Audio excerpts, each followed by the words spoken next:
नमस्कार दोस्तों, मैं अंकुर उपाध्याय स्वागत करता हूं आप सभी का एक बार फिर से अपनी नई वीडियो में।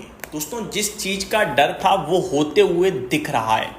बहुत ही ज़्यादा नेगेटिव संकेत आ रहे हैं। अभी तक कल मैंने जितनी भी वीडियो शेयर करी उसमें मैंने आपको बताया वॉर एस्केलेशन के बारे में।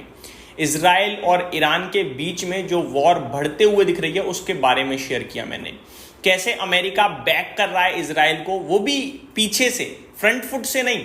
फ्रंट फुट से तो कमेंट्स आ रहे हैं, और कमेंट्स ऐसे नहीं आ रहे कि हम सपोर्ट कर रहे हैं। कमेंट्स ऐसे आ रहे हैं कि इजराइल के पास दुनिया में सबसे मजबूत वीपन्स हैं जो कि अमेरिका उन्हें प्रोवाइड करता है। ऐसा नहीं अमेरिका फ्री में दे रहा है, वो डील के चलते, और अमेरिका उन्हें आगे और स्ट्रॉन्ग वीपन्स देगा। ईरान जितना जल्दी हो सके न्यूक्लियर डील कर ले अमेरिका के साथ, अदरवाइज बहुत देर हो सकती है। तो इस तरीके से कमेंट कर करके तो अमेरिका दिखा रहा है क्लियरली सपोर्ट इजराइल को। लेकिन मामला सिर्फ यहीं तक नहीं था। प्रॉब्लम हम लोगों को तब होनी थी जब ईरान, जो उसके पास सबसे बड़ी पावर है कि वो दुनिया का लगभग 20-30% कच्चा तेल एक तरीके से आप कह सकते हैं कि कंट्रोल कर सकता है। ऐसा नहीं कि उसको वो प्रोड्यूसर है इतना बड़ा ना, प्रोड्यूसर तो वो 43 लाख पर डे के 43 लाख बैरल पर डे का प्रोडक्शन करता है कच्चे तेल का ईरान। लेकिन ईरान के पास इतनी पावर है कि वो दिन का 2 करोड़ बैरल कच्चे तेल को डिसरप्ट कर सकता है। कैसे, वो मैं आप सभी के साथ शेयर करता हूं, और वो होता हुआ दिख सकता है आपको क्योंकि खबरें आ रही हैं, ऑफिशियल लेवल पे हैं। वन मोर थिंग, ऐसे में एक सबसे बड़ी बिग ब्रेकिंग ये आ रही है। कल मैंने एक वीडियो शेयर करी थी जिसमें मैंने आपके साथ डेटा में कहा था कि जेपी मॉर्गन कह रहे हैं कि अगर ये सिचुएशन खराब होती है ज्यादा तो कच्चा तेल ये कोई 75, 77, 78 डॉलर पे नहीं रुकेगा, ये $120 तक जा सकता है। और आज जो रिपोर्ट आ रही है वो कह रही है कि $125, और ऐसा होगा ना, बैंड बच जाएगी इकोनॉमीज की, क्राइसिस आ जाएगा बहुत भयंकर वाला। और अमेरिका जो ये न्यूक्लियर डील के पीछे पागल हुआ पड़ा है इस समय, ये इतनी बुरे हालात में चला जाएगा कि 2008 और 9 में जो हुआ था वो तो एक ट्रेलर रह जाएगा फिर। अब मैं आप सभी के साथ डिटेल शेयर करता हूं केवल हेडलाइन के माध्यम से। कल शाम 6 बजे कुछ बिग ब्रेकिंग शुरू होती है। कल शाम 6 बजे सबसे पहले Iran is contemplating the closure of strait of Hormuz which would tender access to key oil shipping routes. ये सबसे बड़ी बिग ब्रेकिंग कल शाम 6 बजे आती है। लेकिन ये केवल और केवल ऐसा मतलब कंफर्म नहीं था कुछ, बट खबर आती है क्या, स्ट्रेट्स ऑफ हॉर्मोज जो है उसे बंद किया जा सकता है। अब क्या है ये स्ट्रेट्स ऑफ हॉर्मोज? दोस्तों, ये रूट है जिसके माध्यम से जो ये गल्फ कंट्रीज हैं जहां से ऑयल आता है, वो इसी रूट के माध्यम से सप्लाई करती हैं कच्चे तेल को। यूनाइटेड अमीरेट्स हो, सॉरी मैं एग्जैक्टली आपके साथ शेयर करता हूँ। आई थिंक एक तो गल्फ ऑयल कंट्रीज हैं, साथ ही साथ 2-4 नाम लिखे थे जो मैंने देखे थे, वो भी मैं आप सभी के साथ डिस्कस करूंगा अभी डिटेल में आगे। बट उससे पहले मैं आपके साथ आगे चीज़ें शेयर करना चाहूँगा कि क्या है। United Arab Emirates and Oman, ये आपके लिए एक तरफ हो जाती हैं और ईरान एक तरफ हो जाता है, और फिर ये इसी रास्ते से होते हुए तेल जो है वो पास होता है। अब ये यहाँ पे इसे बंद करते हैं तो कितनी बड़ी समस्या खड़ी हो सकती है उस पर तो बाद में आएंगे, पहले आगे सुनिए आप। इजरायली मिलिट्री प्रिडिक्ट्स, ये कल शाम की खबर है 6:40 की, that Iran is likely to resume missile strike in the evening hours. ऐसा कल शाम 6 बजे इजरायली मिलिट्री ने कहा कि ईरान हमारे ऊपर दोबारा मिसाइल अटैक शुरू कर सकता है शाम को। ईरान हैज अनाउंस्ड, फिर 7:53 पे खबर आती है, Iran has announced the cancellation of its nuclear negotiation scheduled for Sunday with the United states. तो अब तो एक संडे को जो बातचीत होनी थी न्यूक्लियर डील को लेकर, उन्होंने वो कैंसिल ही कर दी। पहले तो ये था कि ट्रम्प साहब खुद कह रहे थे कि यहाँ शायद नहीं होगी डील, लेकिन बात होनी थी उस नेगोशिएशन पे संडे को, जो कि ईरान ने कैंसिल करी। 8:24 पे नेतन्याहू का कमेंट आता है, you will soon see the Israeli air force take over the entire sky of Iran.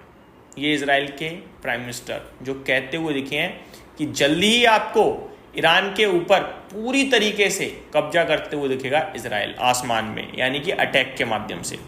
आगे नेतन्याहू कहते हैं Israel plans to target all regime locations in Iran.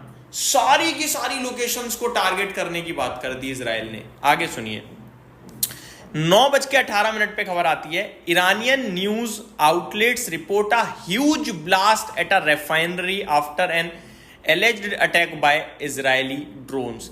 तो ये खबर आती है 9:18 पे कि एक बहुत बड़ा ब्लास्ट हुआ है रिफाइनरी पे। फिर 9:25 पे Fajr Jam gas refinery in southern Iran experience fire incident.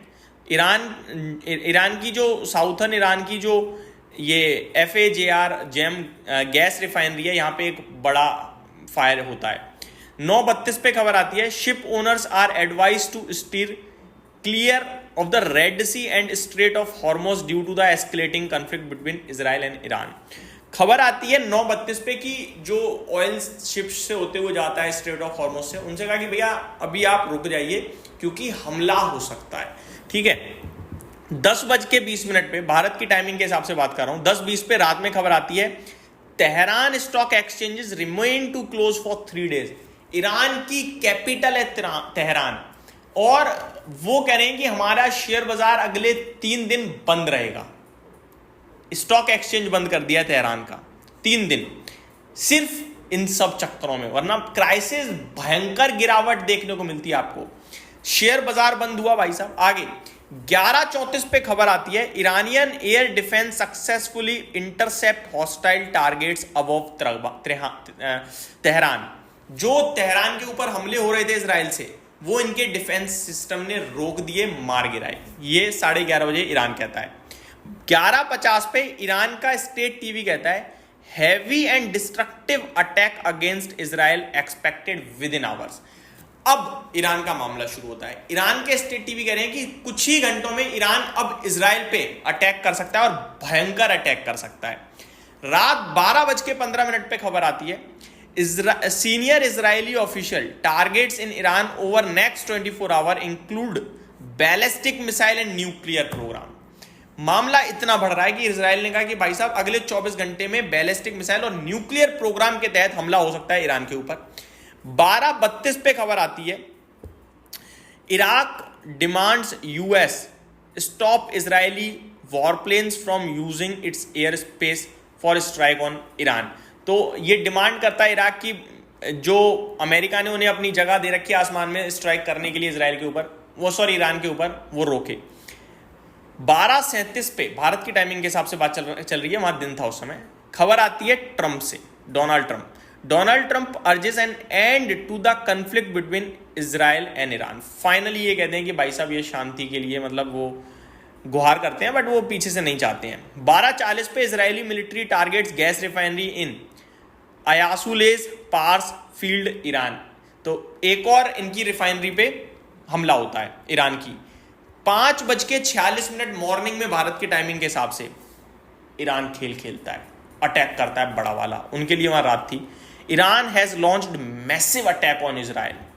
7:11 पे खबर आती है, Iranian ballistic missiles have hit Israel's Haifa port, which handles over 30% of Israeli imports. Oil refinery in Haifa reportedly also hit. दोस्तों, Israel का Haifa port जो है ये बड़ा चर्चित रहता है, आप सभी को पता है। ये पूरे इजराइल का 30% एक्सपोर्ट इंपोर्ट का मेंटेन करता है। इस पे भयंकर हमला किया ईरान ने, और इनके जो ऑयल्स थे वहां पे उन पे भी हमला हुआ, और इसकी वजह से कल अदानी पोर्ट्स भी टूटेगा, क्योंकि अदानी पोर्ट्स वहां पे मेजॉरिटी स्टेक होल्डर है। ये मामला चलता जाता है और मैं आप सभी के साथ डिटेल में बात करूंगा, वीडियो काफी स्ट्रेच हो रही है। इस बीच में डच बैंक ने वार्न किया है कि oil prices could soar to $125 barrel if Iran Israel conflict escalates in Strait of Hormuz. यानी रास्ता बंद होता है इस मामले के चलते तो कच्चा तेल $125 तक भी आ सकता है। अभी डिटेल्स और बची हुई हैं दोस्तों, लेकिन मैंने आप सभी के साथ शेयर किया कि कल कैसे भारत में 6:30 बजे के हिसाब से सुबह 7 बजे तक बड़ी बातें हुई हैं, और अभी और भी है मेरे पास जो मैं आप सभी के साथ नेक्स्ट वीडियो में डिस्कस करूंगा। Thank you so much for watching this video. Have a great day guys.